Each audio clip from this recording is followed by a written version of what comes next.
Yeah, I guess it is a little bit counterintuitive, but what we've actually looked at is how a large top predator like a coral trout influences the behavior of a smaller predator, which we call mesopredators, which then in turn actually influences the physiology and behavior of those little baby fish or smaller prey species. So if you have those top predators around, it's actually going to create fear in those smaller predators, causing them to be less likely to attack and be out foraging for those smaller prey species. So having that fear in the mesopredators actually releases the stress in those smaller baby fish. So have you sorted out the age-old dilemma of whether it's better to be a big fish in a small pond or a small fish in a big pond with big predators? Well, it actually, I think, is best to be a small fish in a big pond with lots of big predators. We just need to maybe put that little bit of the extra part of the sentence onto that age-old saying. Lauren Nadler, what signs do you look for in baby fish to see if they're stressed? So what we did was we actually measured their respiration. So as you'd probably know, when you're stressed, you usually breathe a bit heavier, which means you need more oxygen to actually fuel all of your basic activities. So if you're using more oxygen and more energy, you're actually more stressed. So it's actually a good measure of that stress behavior. Has this kind of thing been studied before? So it's been looked at in certain ways. So what's previously been found is that having those top predators around actually increases the survival rate of those small prey species, those baby fish. But no one's ever looked before at how this presence of the top predators influences animal physiology. So this is the first time we've been able to show that it influences a trait other than survival, and in particular metabolism and energy and stress. So what are the benefits to fish, or little tiny fish, of being less stressed?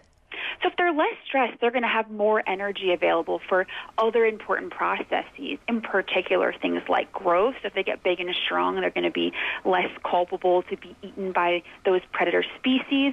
And also things like foraging, so they're actually going to have more energy to go out and search for food and, things like that. Coral trout are one of the most valuable reef fish on the reef. They, are sent over to Asia live. There's a big market for them. Fishermen obviously target them. What does your research suggest about the possible flow-on effects of a fish species like a coral trout being taken from the ocean? Yeah, absolutely. Coral trout are really important for the food chain. This study just highlights that they impact more than just the species that they interact with on a daily basis. So actually, if they were completely gone, they wouldn't just be affecting the things that they eat, they'd be affecting the prey species of their food. So it just highlights how interconnected everything is on the reef and how important each species actually is for the overall dynamics of the reef. What would you like to think the findings of this research will be used for? I think the main goal would be just to show how important coral trout and other top predators are in the dynamics of coral reefs, and just highlight how important strict regulations on catch limits and things like that are out on the reef. So we just want to make sure that fishermen aren't taking more individuals than is actually sustainable. So we want to make sure that coral trout populations are going to persist into the future.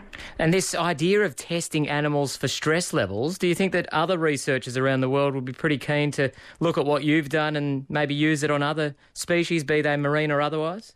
Absolutely. It would be great to see more studies done both in marine species and in other systems, like terrestrial systems. There's been previous studies on terrestrial systems looking at, food chains between things like wolves, deer, and grass. And so it would be really interesting to see if the same sorts of trends are found in really different types of ecosystems. And when you were looking at the baby fish, were you looking at one species or were you looking at multiple sort of species of fish around the same size or the same growth stage? Yeah, so for this study, we just looked at one species. So it would be really cool to look at some other different types of species with different types of life history traits and see if that trend is still maintained when the animals have different types of life history characteristics.